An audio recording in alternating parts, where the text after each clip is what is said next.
आणि मोदीजींचं सरकार काम करते. आपण सगळेजण अख्खा भारत देश किंवा जगाच्या पाठीवर भारत देशाला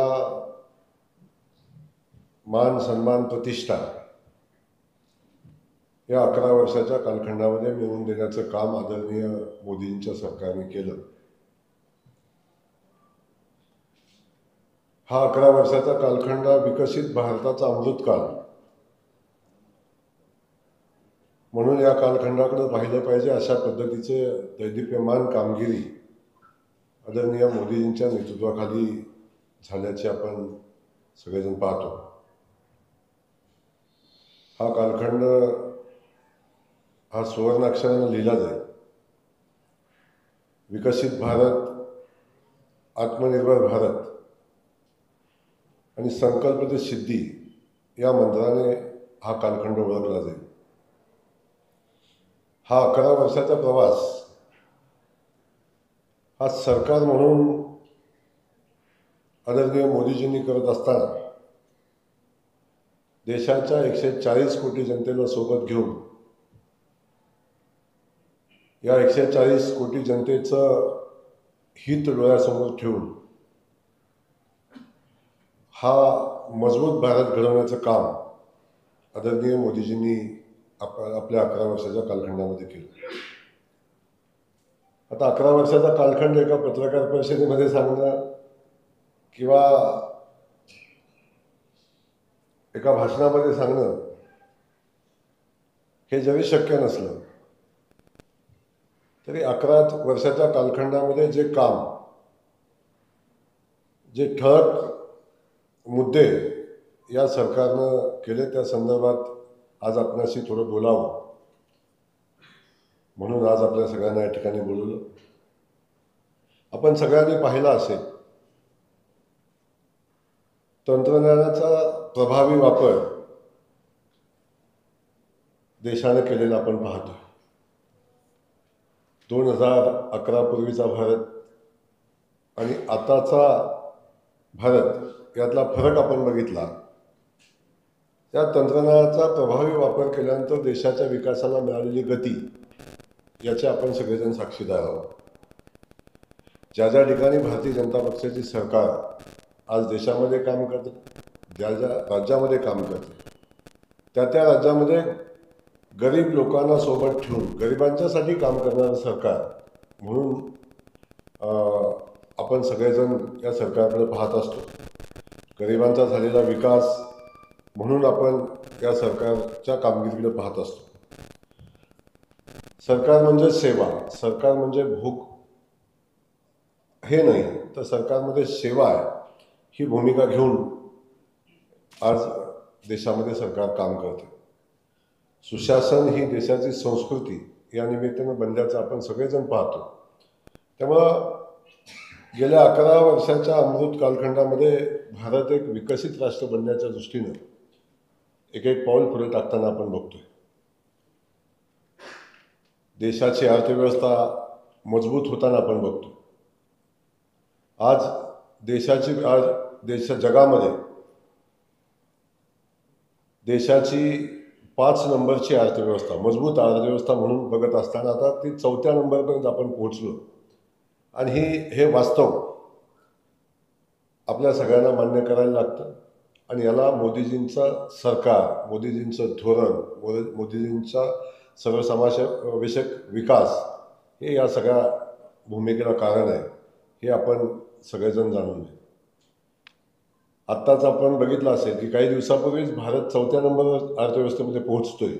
जगातली 4थी सगळ्यात मोठी अर्थव्यवस्था ही आपण भारत होताना अनुभवतोय.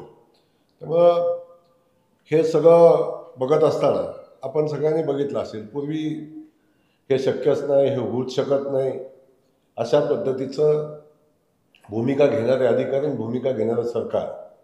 पण आज या सगळ्या परिस्थितीमध्ये हे होऊ शकतं ना, अशक्य काहीच नाही ही भूमिका घेऊन काम करणारं सरकार हे मोदीजींचं सरकार आपण सगळेजण या निमित्तानं अनुभवतो. आज या सगळ्या गोष्टीचा विचार आपण केला तर आपण जनतेला जबाबदार आहोत ही भूमिका कायम भारतीय जनता पक्षाच्या आदरणीय मोदींच्या सरकारनं कायम आपल्या घेऊन काम केलं आणि ती परिस्थिती आपण सगळेजण बघतो. जनतेच्या हिताचा आणि पारदर्शी कारभार केला पाहिजे. जनतेला जे पाहिजे ते देत असताना देशाच्या विकासाची भूमिका समोर ठेवली पाहिजे आणि हे सगळं करत असताना हे पारदर्शी काम झालं पाहिजे. आपल्याला माहिती आहे देशाचे काही माजी पंतप्रधान असे बोलत होते की आम्ही दिल्लीतनं 1 रुपया पाठवला तर जो लाभार्थीपर्यंत 20 पैसे 15 पैसे पोचतो अशा पद्धतीची व्यवस्था या देशाची आहे. हे या तत्कालीन पंतप्रधान जे काँग्रेस पक्षाचे नेते होते ते कबूल करत होते. सगळ्यात मोठा बदल आपण अनुभवला असेल. आज एवढी मोठी पारदर्शकता याच्यामध्ये आली. देशातून पाठवलेला प्रत्येक रुपया हा लाभार्थीपर्यंत पोहोचवण्याचं काम आता या सरकारच्या माध्यमातून होताना आपण बघतो. प्रत्येक स्कीम असेल, सरकारचं धोरण असेल, किसान सन्मान योजना असेल, ज्या ज्या योजना असतील या सगळ्या योजनांचे पैसे डायरेक्ट लाभार्थीपर्यंत पोहोचवत असताना पारदर्शी कारभार करण्याचं काम आणि झालेलं आपण सगळेजण बघताय. देशात झालेले घोटाळ्याचा विषय आपण बघितला असेल. पूर्वी सरकार म्हणलं की घोटाळा हाच विषय असायचा. 11 वर्षाच्या कालखंडामध्ये आपण सन्मानानं आणि अभिमानानं सांगू मोदीजींच्या कालखंडामध्ये असा कुठलाही घोटाळा समोर आलेला आपण कधी पाहिला नाही. नाहीतर 2G स्पेक्ट्रम, बोपोर्स असा एक कोळसा खान असा एक विषय नाही की ज्या ठिकाणी घोटाळा. पण आता आपण मोदीजींचं सक्षम नेतृत्व काम करत असताना पारदर्शकतेला मोदीजींनी दिलेलं स्थान आणि त्या दृष्टीनं केलेलं काम आपण बघितलं असेल आणि आपल्या सरकारवर किंवा सरकारच्या व्यवस्थेवर ठेवलेलं नियंत्रण आपण बघितलं असेल. तर त्यातून आपण सगळेजण बघतो की पारदर्शी सरकार आपल्या सगळ्यांच्या पुढे देण्याचं काम आज आपण या देशामध्ये बघतो. भ्रष्टाचाराने पोखरलेला देश आज मजबूतीनं पुढे जाताना आपण सगळेजण बघतोय. त्यामुळं एक विकासाचं युग तयार झाल्याचा अनुभव आपल्या सगळ्यांच्या समोर या माध्यमातून येतो. आपण बघितलं 2014 पूर्वी सरकारी योजनेचा लाभार्थीपर्यंत पोहोचण्यासाठी येणाऱ्या अडचणी, त्यासाठी लाभार्थ्यांना करावा लागणारा संघर्ष आणि त्यामध्ये लाभार्थ्यांच्यापर्यंत पोहोचत असताना मी आत्ताच बोललो की लाभार्थ्यापर्यंत ज्या गोष्टी पोचायच्या होत्या त्या मध्यस्थी असायचं, एजंटाचं साम्राज्य असायचं सगळ्या ठिकाणी. आणि आता हे सगळं बाजूला पडलं. आता आपण बघितलं असेल की सरकारने DBT प्रणालीचा अवलंब केला आणि आता ज्या ज्या सगळ्या योजना येतात पाठीमागं आपण बघितलं असेल की अनेक सरकारी योजना यायच्या. मग ते साहित्य खरेदी करणं, मग ते लोकांना देणं, मग त्याच्यामध्ये एजंट किती एजंट असायचे, सरकारी, निमसरकारी, खाजगी आणि या सगळी परिस्थिती आपण बघितलं असेल. आता DBTवर लोकांच्या या लाभार्थ्यांचे सगळे पैसे येतात आणि त्या माध्यमातून लाभार्थ्यांच्यापर्यंत हा लाभ पोहोचवण्याचं काम या सरकारच्या माध्यमातून होतं. थेट बँक खात्यामध्ये आता आपण बघितलं असेल किती बँक खाती, किती लोकांची बँक खाती बँकेमध्ये होती. आज आपण बघितलं असेल की जवळजवळ बहुतांश लोकांची, काही हाताच्या बोटावर असेल कुठं मी नाही म्हणणार, पण 100% लोकांची बँक खाती उघडली पाहिजे अशा पद्धतीची भूमिका सन्माननीय मोदींच्या सरकारने घेतली. त्याचा लाभ आता आपण झालेला आपण बघताय. 2014 पूर्वी आपण सगळ्यांनी बघितलं असेल प्रत्येक सामान्य माणसाला आपल्या आरोग्याविषयी काळजी असायची. आता आपलं सामान्य जीवन जगत असताना एखादा माणूस आजारी पडला त्याच्यापुढं खूप मोठा प्रश्न असायचा की आपण उपचार कसे घ्यायचे, उपचारासाठी पैशाची व्यवस्था कशी करायची, कुटुंब सगळं काळजीत असायचं. पण मोदीजींच्या सरकारमध्ये 2014 नंतर मोदीजींनी आणलेली आयुष्यमान भारत योजना आपण सगळेजण त्याचे साक्षीदार आहोत की आयुष्यमान भारत योजनेतनं 5 लाखापर्यंतचे सगळे उपचार मोफत करण्याचं काम या मोदीजींच्या सरकारच्या माध्यमातून झालेलं आपण सगळेजण पाहतोय. आणि त्यातून एक सामान्य माणसाला विश्वास आहे की कसलीही परिस्थिती आली, अगदी कसलंही आरोग्याचं संकट आलं तर मोदीजींचं सरकार आपल्या पाठीशी उभं आहे. आयुष्यमान भारत योजना आपल्या पाठीशी उभी आहे. हे काम खऱ्या अर्थानं करण्याचं काम मोदीजींनी केलं आपण बघताय. मोठमोठी हॉस्पिटल्स उभी राहतात, एम्स उभं राहतं. एक एम्सच्या ऐवजी आता किती एम्स झाले. मेडिकल कॉलेजचा आपण बघतो सगळ्या ठिकाणी मेडिकल कॉलेजेस होत आहेत, त्या ठिकाणी लोकांना आरोग्याच्या सुविधा मिळत आहेत, नवनवीन डॉक्टर तयार होत असताना खूप मोठ्या संख्येने डॉक्टर्स उभे तयार होताना आपण बघतोय. त्यामुळे हे सगळ्या क्षेत्रामध्ये काम करत असताना या सगळ्या गोष्टी आपल्याकडं घडताना आपण पाहतो. पूर्वी आपण सगळ्या गोष्टीला अवलंबून असायचो, परदेशावर अवलंबून असायचो. मोबाईलपासून सगळ्या वस्तू बघितल्या आपण तर सगळ्या मेड इन इंडिया हा खूप अभावानं विषय असायचा. आपण मेड इन चायना म्हणजे खूप चांगली वस्तू आहे म्हणून आपण पुढे यायचो. आज ही सगळी व्यवस्था मोडून काढली. आज मेड इन इंडिया ही भूमिका मोदीजींनी घेतली आणि आपण बघतो आज देश खूप वेगानं पुढे जातो आणि या सगळ्या गोष्टी या देशामध्ये बनल्या पाहिजेत अशा पद्धतीची भूमिका मोदीजींनी घेतली. मला वाटतं बहुतांश हातामध्ये असणारे मोबाईल परदेशात बनायचे. बहुतांश हातातले सगळे मोबाईल आयफोनपासून सगळे मोबाईल आपण बघतो की आता ते देशामध्ये बनतात आणि आपला देश आत्मनिर्भर देश म्हणून पुढे येताना आपण सगळेजण याकडे पाहतोय. दुर्बल अर्थव्यवस्थेवर मी तर बोललोच. अर्थव्यवस्था आपली काय होती, आपली परिस्थिती काय होती. एक वेळ तर आपल्या देशाचं सोनं गहाण टाकायची वेळ आपल्या या देशावर आली होती. आज ही सगळी परिस्थिती बदलून 11 वर्षामध्ये एक मजबूत अर्थव्यवस्था, जगातली मजबूत ज्या 5 अर्थव्यवस्था आहेत, 4 अर्थव्यवस्था आहेत, त्याच्यामध्ये भारताची अर्थव्यवस्था आलेली बघताय. त्यामुळं हे सगळं करत असताना मोदीजींनी फक्त भारतीय जनता पक्ष मजबूत नाही केलं, सबका साथ सबका विकास ही भूमिका घेतली. शेतकऱ्यांचा विकास झाला पाहिजे, युवकांच्या हाताला काम मिळालं पाहिजे, त्याचसोबत गोरगरीब जनतेला स्वतःचं अस्तित्व निर्माण करत असताना स्वतःचं घर त्याला मिळालं पाहिजे. आज आपण पाहतो, आज महाराष्ट्राचं एकट्याचं उदाहरण घेतलं तर मोदीजींनी माझ्या देशातल्या प्रत्येकाला घर मिळालं पाहिजे ही भूमिका सरकार आल्यानंतर मांडली आणि आज आपण सगळेजण पाहतोय. पहिल्यांदा मी महाराष्ट्रातच सांगतोय तुम्हाला, देशात तर सगळ्यांना घरं देण्याची योजना चालू आहे, पण गेल्या 10 वर्षामध्ये जेवढे लाभार्थी होते, जवळजवळ 30 लाख लाभार्थी होते की ज्यांना घर प्रतीक्षित होतं. 8-8, 10-10 वर्ष प्रतीक्षित असणारे या सगळ्या लाभार्थ्यांना 30च्या 30 लाख लाभार्थ्यांना घर देण्याचं काम मोदींच्या माध्यमातून झालं. हे क्रांतिकारी काम आहे. आता एकही लाभार्थी शिल्लक नाही. नव्यानं आम्ही सर्वे करायला सांगितलं मोदीजींनी. आता नव्यानं सर्वे करून आपण लोकांना ज्यांना घर नाही त्याचा सर्वे करून त्यांना घर देण्याची भूमिका घेतो.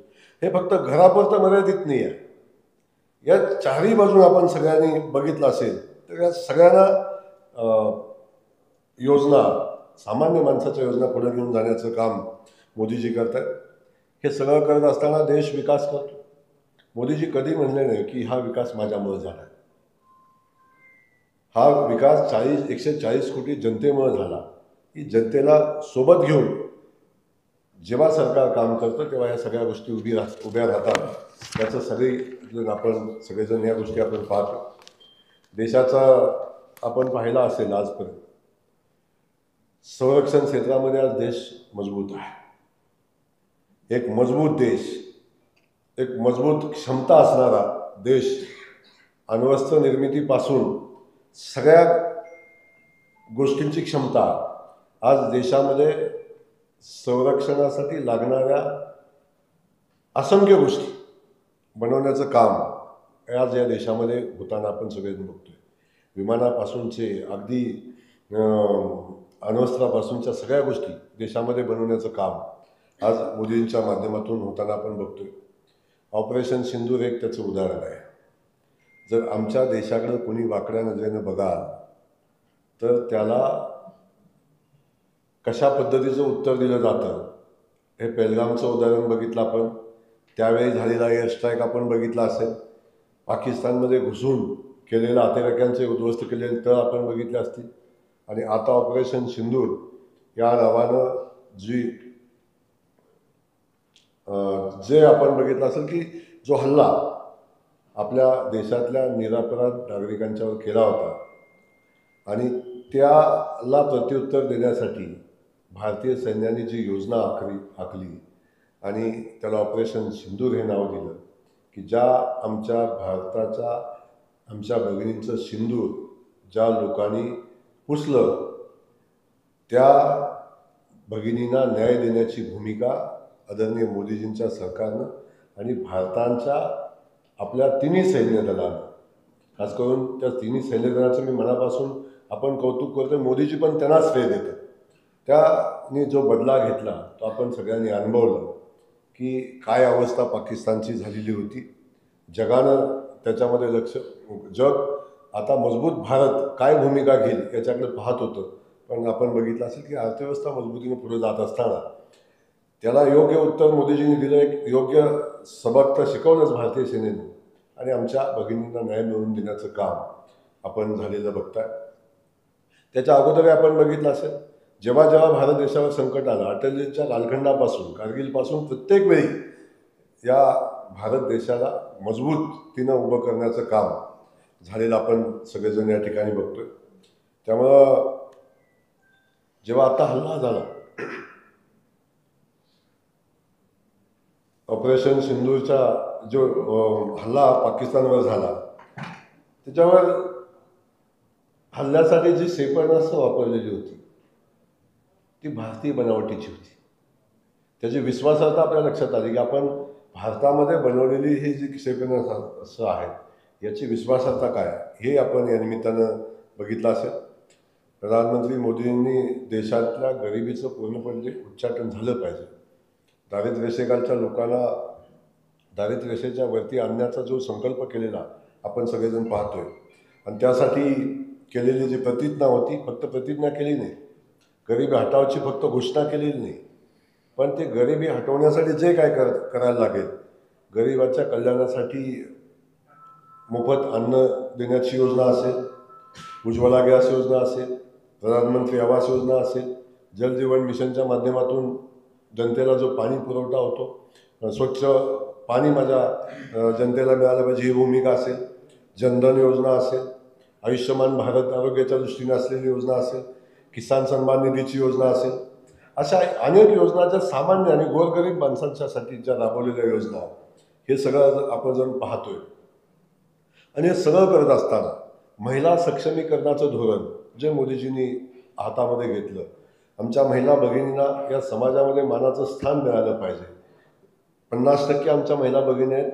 त्या देशाच्या विकासाच्या दृष्टीनं जर 50% घटक असलेल्या महिला भगिनींचा विकास झाला, महिला सक्षम झाल्या तर हा देश सक्षम होईल. अशा पद्धतीची भूमिका मोदीजींनी घेतली आणि लखपती दिदीची संकल्पना आपण सगळेजण पाहतोय. लखपती दिदीची संकल्पना या ठिकाणी मोदीजींनी समोर आणली आणि आज आपण बघतो देशातल्या बचत गटाच्या माध्यमातून असेल, उमेदच्या माध्यमातून असेल, महिला सक्षमीकरणाचं जे काम आपण बघतोय ते प्रचंड मोठं काम आणि प्रचंड मोठं महिलाचं एक संघटनात्मक जाळं या निमित्तानं उभं राहिलं. महिला आता पुढे येत आहेत, सक्षमपणे व्यवसायामध्ये काम करत आहेत, स्वतःचा व्यवसाय उभा करत आहेत आणि त्यासाठी मोदीजींचं सरकार आपल्या पाठीशी हा विश्वास महिला भगिनींना आहे हे आपण सगळेजण पाहतो. साधा विषय घेतला तर आत्ता आपण बघितलं असेल की मागच्या महिन्यामध्ये 10,000 कोटी रुपयाचं कर्ज वाटप आमच्या बचत गटाला फक्त एका महाराष्ट्र राज्यामध्ये केलेलं आहे आणि अतिरिक्त जेव्हा जेव्हा जे काय लागेल ते उपलब्ध करून देण्याची भूमिका सरकारची या निमित्तानं आहे. एका बाजूला हा सगळा विकास करत असताना हिंदू संस्कृती जपण्याचं, या समाजामधला एकोपा जपण्याचं काम या सरकारच्या माध्यमातून होतं आहे. आपण बघितलं असेल राम मंदिराची निर्मिती मोदींच्या कालखंडामध्ये आपण सगळेजण म्हणायचो, काय आपली घोषणा होती ती, मंदिर वही बनाएंगे तारीख नहीं बताएंगे, पण मोदीजींनी मंदिर भी बनाया, तारीख भी बताई. आज भव्य दिव्य असं राम मंदिर आपण सगळेजण पाहतोय, ज्या राम लल्लाला शेकडो वर्ष म्हणजे या प्रभू श्रीरामाच्या देशामध्ये रामाचं स्थान उद्ध्वस्त केल्यानंतर ते स्थान पुन्हा मिळवण्यासाठी आदरणीय मोदींचं सरकार यायला लागलं. ही परिस्थिती आपण सगळेजण पाहतोय. आज रामलल्ला दिमाखामध्ये आज अयोध्येमध्ये स्थापित झालेले आपण सगळेजण पाहतोय. त्यानंतर काशी विश्वेश्वराचा कॉरिडॉर असेल ते आपण बघतो. त्या काशी विश्वेश्वराचं पुनर्जीवन करण्याचं काम आपण बघितलं असेल, त्याचं अहिल्यादेवींच्या कालखंडामध्ये झालं आणि त्यानंतर पुन्हा ते मोदीजींच्या कालखंडामध्ये झालं. मध्ये कुणी नाही. आज तो कॉरिडॉर बघितला की आपल्याला अभिमान वाटतो.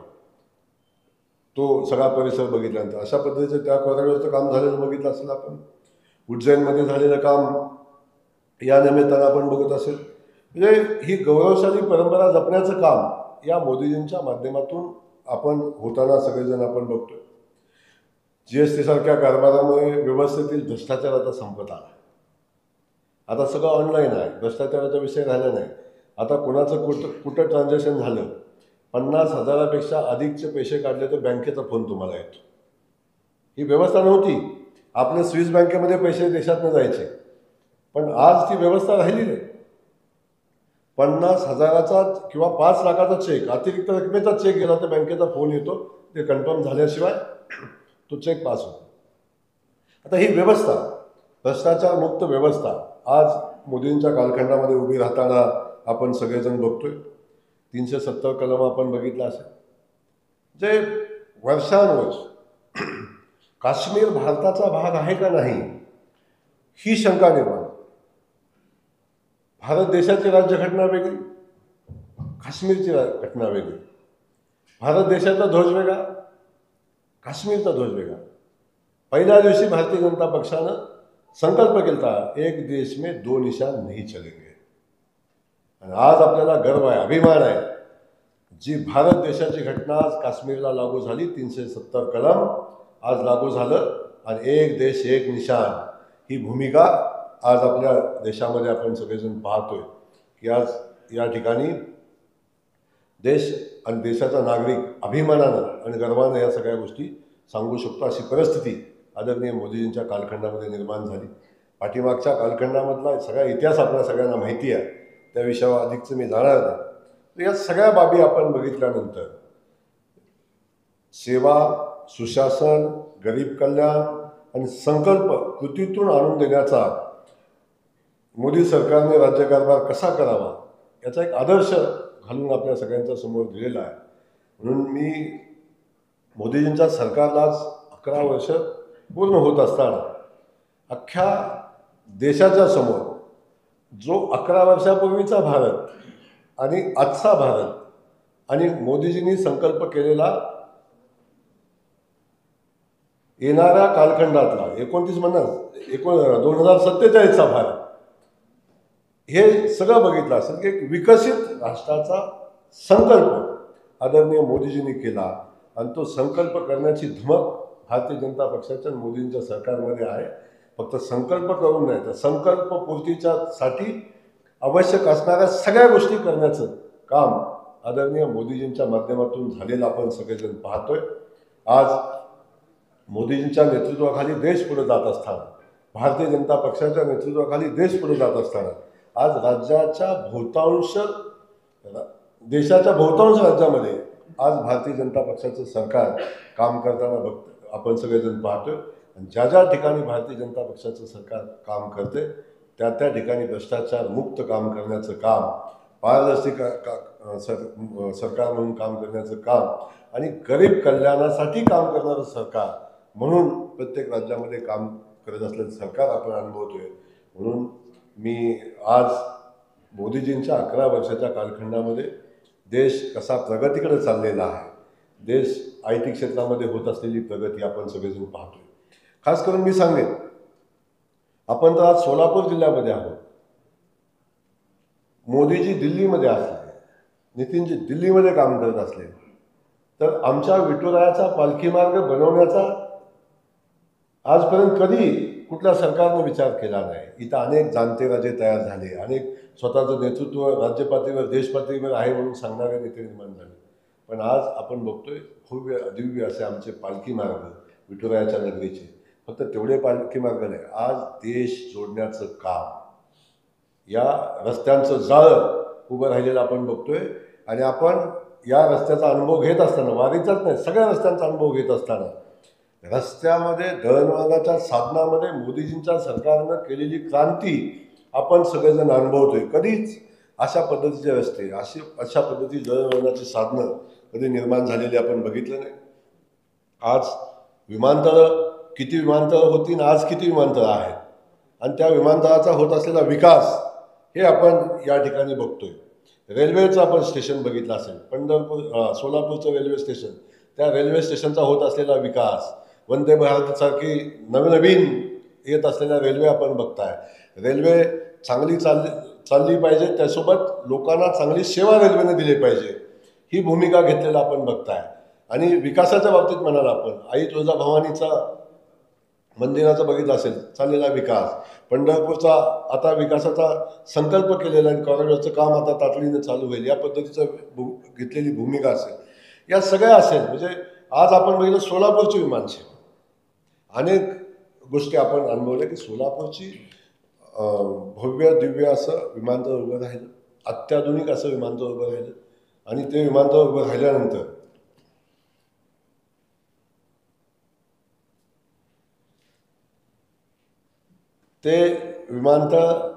राहिल्यानंतर आपण बघितलं की आता एक सेवा चालू झाली. जो संकल्प केला मोदी है तो गॅरंटी है, दिलेला शब्द पाळणं ही मोदीजींनी घालून दिलेली संस्कृती आहे. आणि त्यामुळं अनेकांनी शंका कुशंका व्यक्त केल्या, तरी जो संकल्प केला तो संकल्प पूर्ण झाला, हे या निमित्तानं आपण सगळेजण बघतो. त्यामुळं हे सरकार सेवा, सुशासन, गरीब कल्याण आणि या संकल्पना कृतीत आणून राज्य करणारं सरकार म्हणून आज जगामध्ये आपण सगळेजण पाहतोय. आज जगामध्ये भारत देशाचा जो मान, सन्मान, अभिमान आणि एक शक्ती वाढवण्याचं काम, एक शक्तिशाली राष्ट्र म्हणून पुढे आणण्याचं काम आदरणीय मोदीजींच्या सरकारनं केलं. हे काम 11 वर्षातली त्यांची उपलब्धी आहे. आणि एक संकल्प केलेला आहे विकसित राष्ट्राचा, तो 2047चा संकल्प आदरणीय मोदीजींनी केलेला आहे. अशा या 11 वर्षाच्या दैदिप्यमान अशा सुशासनास, सामान्य जनतेच्या राज्यकारभारास आपण भारत देश, आम्ही सगळेजण मनापासून त्या कारभाराचा सन्मान करतोय आणि त्याला सलेक्ट करतोय. आणि हे सांगण्यासाठी आज आपल्या सगळ्यांना बोलवलं होतं. आपण सगळेजण आलात, आपल्या सगळ्यांचं मी मनापासून या ठिकाणी स्वागत करतो. जयेश दर्बी कलेक्शन कॉटन, लिनन यासह अनेक ब्रँडेड कंपन्यांच्या सूटिंग शर्टिंगसाठी जयेश दर्बी कलेक्शन, 7 रस्ता मोदी, पंकाविरी जवळ, Solapur. Mayur classic AC banquet hall अब शादी के लिए मिलेगा सिर्फ 1 लाख रुपए में। Mayur classic AC banquet hall, July, Solapur. Management by spice end ice events.